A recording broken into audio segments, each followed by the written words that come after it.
Standing load. A static ground piece. Introduction. There are things you can see coming. A storm. A wildfire. A transformer explosion. A man standing at the end of a dark road. Those things have shapes. They appear on maps. They make noise. They produce paperwork. The worst failures don't. The worst failures are the ones that look like ordinary operation. A line comes online. A camera turns. A database reconciles. A cooling system increases its load. A badge reader records an entry. A transformer hums. A person disappears from one system and appears in another. Nothing is technically wrong. That is what the reports will say. No fault detected. No security breach identified. No unauthorized access. No evidence of malfunction. And because every system reports that the other systems are functioning normally, nobody asks the question that matters.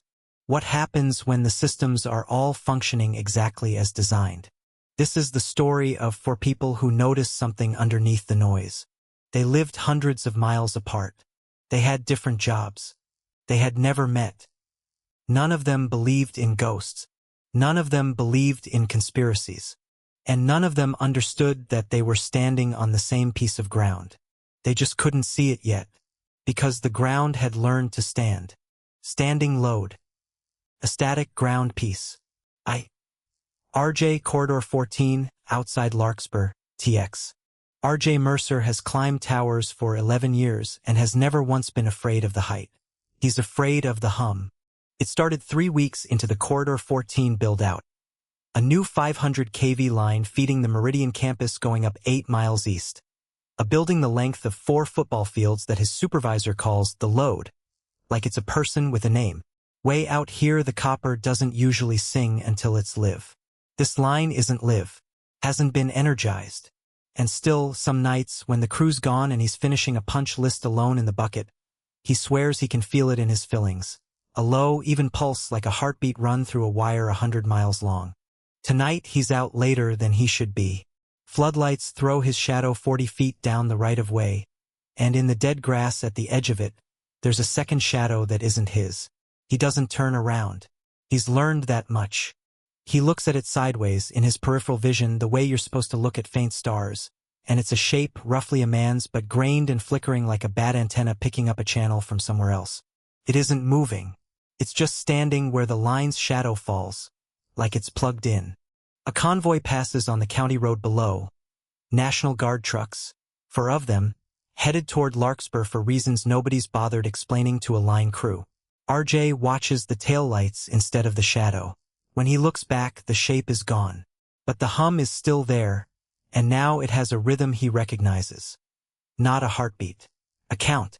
Something ticking numbers off, patient, unhurried, in no rush at all to reach whatever number it's counting toward. He doesn't tell the crew. He puts in for a transfer the next morning and doesn't say why. 2. Priya, Hall 4, Meridian Campus, night shift. 200 feet of black glass and 40,000 GPUs, and Priya Deshmukh's actual job, most nights, is to walk the cold aisles listening for the one fan that's spinning wrong. 6 months in, she's good at it. She can hear a bearing going bad from 30 feet. She is not supposed to be good at what happens in week 7. It starts as a reflection. Hall 4's back wall is polished composite, dark as water at night, and swiping her badge at the far door she catches, for less than a second. A shape standing behind her in the glass that isn't there when she turns. Grain and flicker, man-shaped, patient. She tells herself it's a monitor bleeding through from somewhere. She keeps walking. By week 9 it's in the hum. The cooling plant runs at a frequency that's supposed to be featureless white noise, and it isn't anymore. There's a pulse under it, evenly spaced, and if she stands still in the cold aisle and lets her eyes go soft, unfocused, the shape is standing at the end of the row. Not closer than last time. Not farther. Like it isn't stalking her so much as logging her, here, present, accounted for, the same way the badge reader logs her every time she swipes through. She mentions it once, carefully, to a facilities guy on a smoke break. He goes quiet, then tells her about the tech who used to run her route. Transferred out. Wouldn't say why either. 3. Erlene Coal property line borders the new substation corridor. Erlene Coal has run cattle on this ridge for 41 years, and she can tell you to the week when the government truck started using the fire road behind her fence line. The same week the transformers went in on what used to be the Hutchins place, sold out from under them for a substation nobody in town got to vote on. Her cattle won't graze the north pasture anymore. They bunch at the far fence and low at nothing, all night, the way they do for a storm that never comes. She's found 2 dead in 3 months. No marks, no blood, just down in the grass like they lay themselves out to sleep and didn't get back up. The county vet wrote, "Cause undetermined both times and wouldn't meet her eyes doing it." She sees it first from the porch at the tree line where her land meets the cleared corridor. A shape standing in the shadow the new floodlights throw off the pines, not moving, grained like a television caught between stations. She goes inside for the rifle, and when she comes back out it's gone, and the AM radio on the kitchen table is talking, unprompted, in a hiss that isn't a voice but keeps almost being one. Right up until it cuts off all at once like something reached over and put a hand on the dial. She starts sleeping with the lights on. She doesn't tell her daughter, who has enough to worry about with the new baby and a husband on guard duty 2 counties over, patrolling a city that doesn't want him there either. 4. Tom County Elections Office Voter File Maintenance. Tom Vance has run the same voter roll reconciliation script every August for 6 years, and every August it takes about 4 hours and flags a few hundred routine duplicates. This August it's been running 11 hours, and the duplicate count keeps changing on its own. Ticking up, then down, like something on the other end is still deciding. Around midnight, alone in the office with the state's new verification software open in a second window. Installed 2 months back, mandatory, logs everything, reports up a chain he's not read into. The monitor does the thing it's done twice before that he's been telling himself is a graphics driver issue. The screen fills for a fraction of a second with grain, not a crash, more like the picture drops out and something underneath shows through. And in the grain there's a shape, roughly a person, standing where his own reflection should be in the black bezel of the second display. It isn't there when he blinks. The duplicate count finishes at a number that's wrong in a way he can't articulate and won't be able to prove. He signs off on it anyway because the alternative is explaining why he didn't, to people he has less and less desire to explain anything to. He goes home. He doesn't sleep.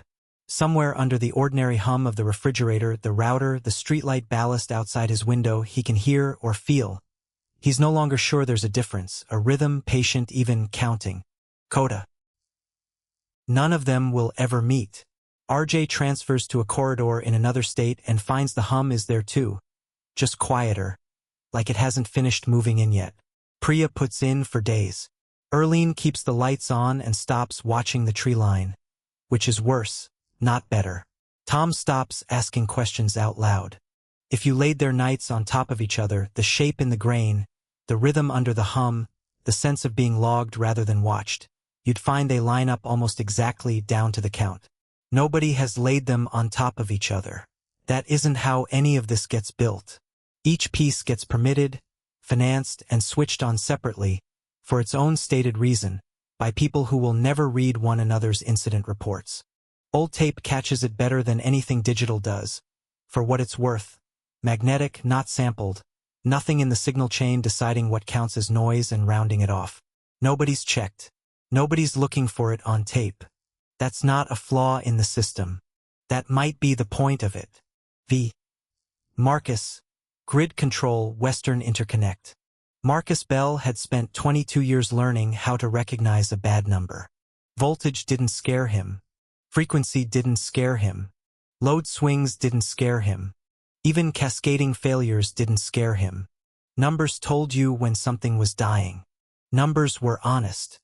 At 2:13 on a Tuesday morning, the numbers began lying. Marcus was sitting alone in the night control room when Corridor 14 appeared on his screen. The line wasn't supposed to be carrying anything. Construction wasn't complete. The final switching sequence hadn't been authorized. But the SCADA display showed 12 megawatts moving through the corridor. Marcus leaned toward the screen. Then the number changed. 12 megawatts. 12 megawatts. 12 megawatts. It stayed there. Not fluctuating. Not increasing. Not decreasing. Perfectly stable. He called the field office. Corridor 14. A tired voice answered. Yeah. You showing load? No. Nothing. Nothing. Marcus stared at the screen. How about your remote sensors? A pause. Let me check. He waited. The hum of the control room seemed suddenly louder. Then the technician returned. 0. Marcus looked at the display again. 12 megawatts. He refreshed the screen. 12. He restarted the terminal. 12. He pulled the historical trace. The line had been drawing exactly 12 megawatts for 6 hours. Marcus frowned. How long has that been there? What's that? The 12. Another pause. I don't know. Marcus opened the system event log. The entry appeared immediately. Corridor 14, load accepted. He stared at it. Accepted by whom? He clicked the details. Nothing. Just a timestamp. 2 hours and 13 minutes. He checked the previous second. 2 hours, 12 minutes and 59 seconds. Nothing. He checked the next. 2 hours, 13 minutes and 1 second. Nothing. He leaned back. Then he noticed something strange. The waveform beneath the load wasn't a waveform. It was a series of tiny vertical marks.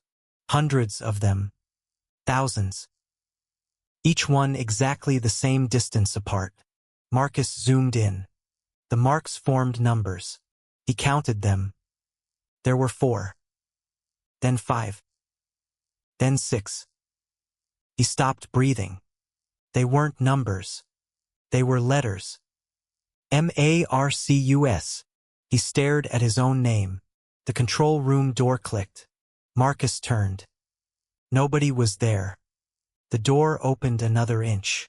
The room beyond was dark. Hello? Nothing. He stood. The monitors behind him flickered. For less than a second, every screen showed the same image. A black field. A white outline. A human figure made entirely of static. And beneath it, load accepted. Marcus stepped backward. The screens returned to normal. His phone rang. He nearly dropped it. The caller ID showed grid control. He answered. Nobody spoke. Then he heard breathing. Not through the telephone. Behind him. Marcus slowly turned. The control room was empty. But the speakers mounted along the ceiling had begun to hum. And underneath the hum, something was counting. 6. Priya, Hall 4. The first thing Priya noticed was that the servers had stopped sounding like servers. The room was normally a wall of noise. Fans. Pumps. Compressors. Air handlers. Thousands of tiny electrical conversations happening at once. That night, all of it seemed synchronized. She stood between 2 server rows. Every fan changed speed. Together. Once. Twice. 3 times. Then stopped. Priya checked her tablet. Temperatures were normal. Power draw was normal. Network traffic was normal. Everything was normal. Except the noise. She closed her eyes. The machines were humming. Not randomly. In sequence. 1 row. Then the next. Then the next. Like something walking through the building without footsteps. Priya opened her eyes. At the far end of Hall 4 stood the figure. Static. Human-shaped. Perfectly still. She didn't move. Neither did it. You're not real. The figure flickered. Priya took 1 step backward. The figure remained at the same distance. She took another. Still the same distance. Her stomach tightened. She turned and walked quickly toward the access door. The figure appeared in the reflection beside her. Not behind her. Beside her. Walking. She stopped. Stopped. She raised one hand. The figure raised its hand. Priya whispered, "No." The figure's hand remained against the glass. His fingers were long, too long. Then the reflection smiled. Priya didn't. She ran. Her badge failed at the first door. Access denied. She tried again. Access denied. The figure was now visible in the glass behind her. Closer. She slammed the badge against the reader. "Come on." Access denied. The emergency release wouldn't activate. She hit it. Nothing. Then every server in Hall 4 shut down. Silence. Absolute silence. Priya heard something move behind her. A soft electrical crackle. She turned. The figure was gone. But the access panel had changed. Instead of the normal security screen, it displayed a single line. Priya Deshmukh, present. Below it. Priya Deshmukh, present. Again. And again. And again. Hundreds of times. The list continued beyond the bottom of the screen. Priya reached for the emergency phone. The handset was warm. She picked it up. A voice whispered through the receiver. Her own voice. "Don't leave." Priya dropped it. The servers suddenly came back online. Every fan started simultaneously. The building shook. And somewhere inside the cooling plant, something enormous exhaled. 7. Erlene North Pasture. Erlene finally shot at it. She had spent weeks telling herself she wouldn't. Then, one night, she saw the figure standing beside the cattle. Not behind them. Among them. The animals weren't afraid. That was what frightened her. 37 head of cattle stood in a tight circle around the thing. Their heads were lowered. Their bodies motionless. Not grazing. Not sleeping. Waiting. Erlene raised the rifle. "Get away from my cattle." The figure didn't move. She fired. The muzzle flash lit the pasture. For one instant, the figure became completely visible. It wasn't a man. It was the outline of a man filled with television snow. But inside the static were faces. Hundreds of faces. Men. Women. Children. All looking outward. All silent. Erlene fired again. The figure disappeared. The cattle remained. Then every animal turned its head toward her. At exactly the same time, Erlene lowered the rifle. "No!"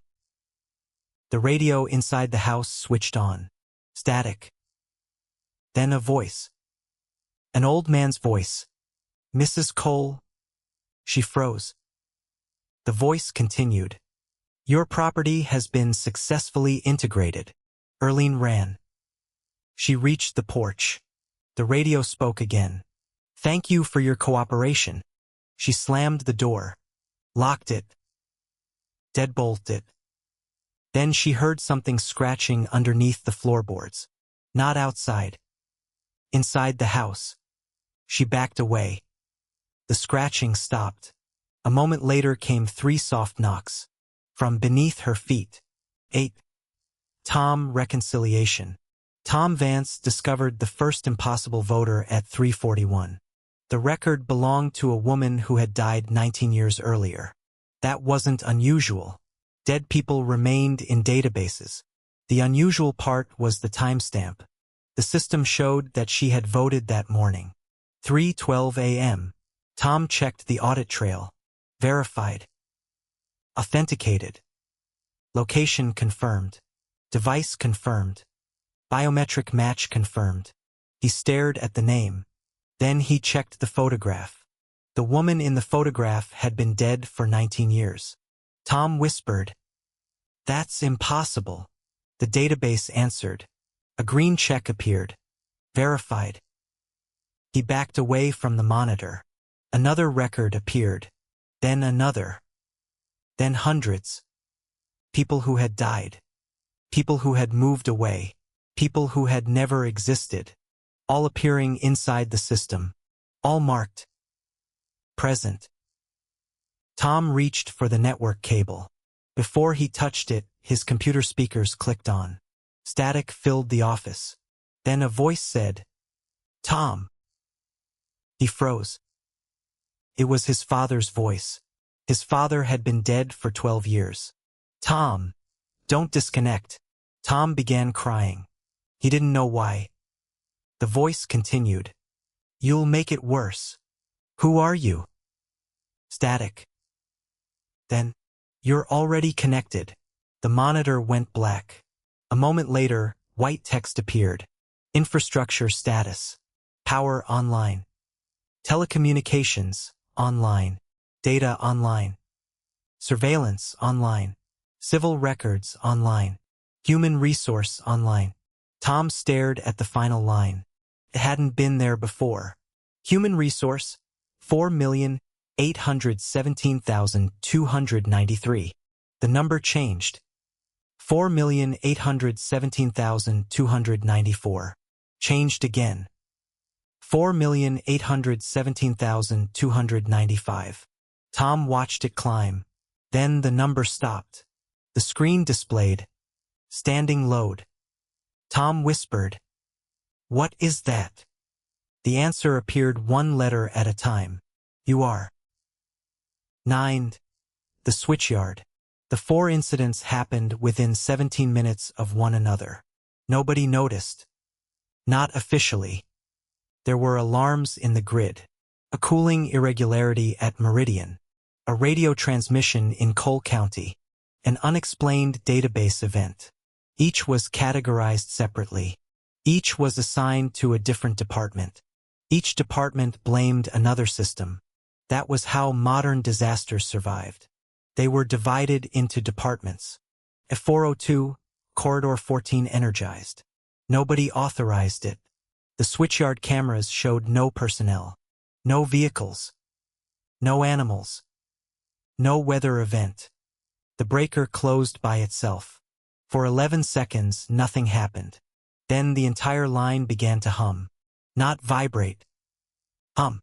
A deep, physical tone that traveled through the towers and into the ground. Every transformer along the corridor responded. One after another. Like lights turning on in a hallway. The sound traveled toward Meridian. At the campus, 40,000 GPUs suddenly drew power. Not enough to trigger an alarm. Just enough to be noticed. The cooling plant increased output. The network switches began transmitting. The security cameras activated. Every camera in Hall 4 turned toward the same empty section of corridor. At Erlene's farm, the cattle lifted their heads. At the county elections office, every monitor turned on. And in the grid control room, Marcus watched the load curve rise. 12 megawatts. 13. 14. 15. He reached for the emergency shutdown. The system denied the command. Operator not authorized. Marcus stared. He was the senior operator. He had authorization. He tried again. Operator not authorized. Then another message appeared. Operator status. Present. Marcus felt something cold move through him. The line continued climbing. 20 megawatts. 30. 31. Then the display changed. The numbers disappeared. A single word remained. Standing. X. The archive. The old tape was found in a county storage building 6 days later. Nobody knew who had put it there. It was labeled Meridian Test, 1978. That was impossible. Meridian didn't exist in 1978. The building wasn't built until decades later. But the tape existed. So did the machine. An old reel-to-reel recorder sat in a locked cabinet beneath a layer of dust. When technicians played it, the first 30 seconds contained nothing but hiss. Then came a voice. A man's voice. Calm. Professional. Reading numbers. 1. Static. 2. Static. 3. Static. 4. The technician stopped the tape. Nobody spoke. He restarted it. The counting continued. 5, 6, 7. Then the voice changed. It became clearer. 8, 9, 10. A second voice whispered underneath it. The technician increased the volume. The second voice said, "Are they standing?" The first voice answered, "Not yet." The technician stared at the machine. The tape continued. 11. "Are they standing?" "Not yet." "How many?" A pause. Then, "All of them." The tape hissed. The recording ended. Except the reels kept turning. The technician reached for the stop button. It didn't work. The tape began playing again. This time there was no counting. Only a voice. A woman's voice. Very close to the microphone. Almost intimate. She said, "Turn around." The technician didn't. The other technician did. He screamed. Because the room behind them was empty. But on the glass door was the reflection of a person standing between them. Made of static. Watching. Waiting. And counting. 11. The load. By the end of the week, the phrase appeared in 14 separate systems. Standing load. Nobody knew who had entered it. Power engineers thought it was a grid designation. Security analysts thought it was a surveillance classification. Emergency management thought it referred to infrastructure capacity. The elections office thought it was a software error. The military thought it was an exercise. Everybody had a reasonable explanation. That was the problem. Reasonable explanations were everywhere. Evidence wasn't. The only thing anyone could agree on was that the phrase had existed before they found it. Buried in maintenance records. Embedded in software. Printed on old engineering drawings. Spoken on recordings nobody remembered making. And beneath the phrase always the same instruction. Do not remove load. Because nobody understood what would happen if they did. 12. RJ somewhere in Oklahoma. 3 months after leaving Corridor 14, RJ Mercer was halfway up another tower. Different company.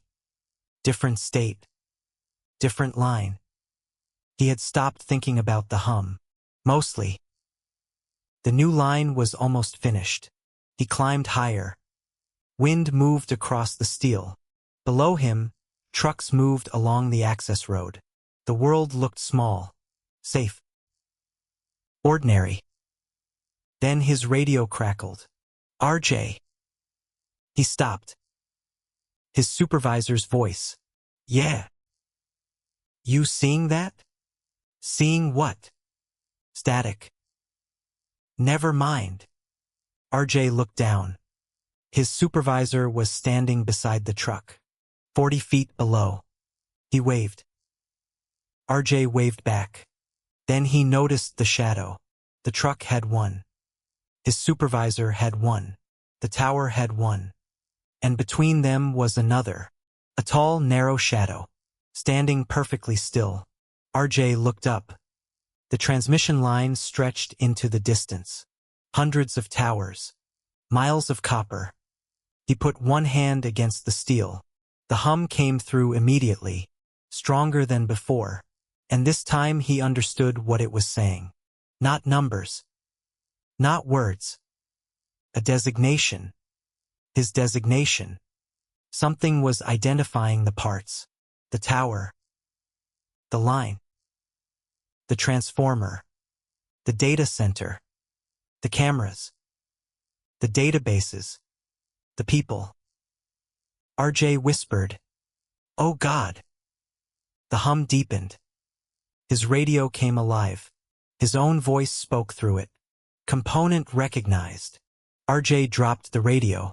The shadow below moved. Not toward him. Toward the line.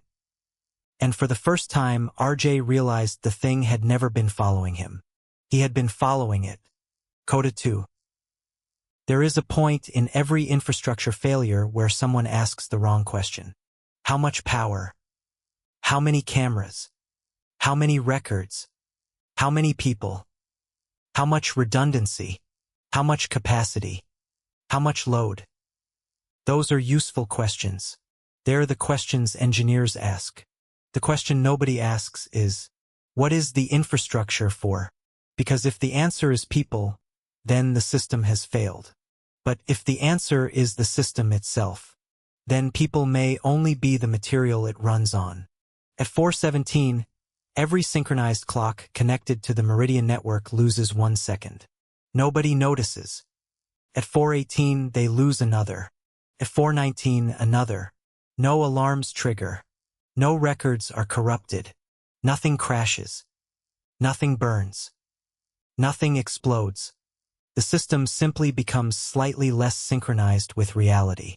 And somewhere beneath the ground, beneath the substations and fiber conduits and buried cables, beneath the foundations of buildings that have not yet been constructed, something finishes counting. It reaches the number it wanted. Then it begins again. This time, counts backward. 4, 3, 2, 1. And across the entire corridor, every camera turns toward the same empty patch of ground. Something is standing there, waiting for the next component, waiting for the next connection, waiting for the moment when the entire country becomes one continuous circuit. The lights stay on. The servers keep running. The cameras keep recording. The databases keep reconciling. And nobody notices that the system has stopped asking whether anyone is there. It already knows. Standing load. Present. Counted for.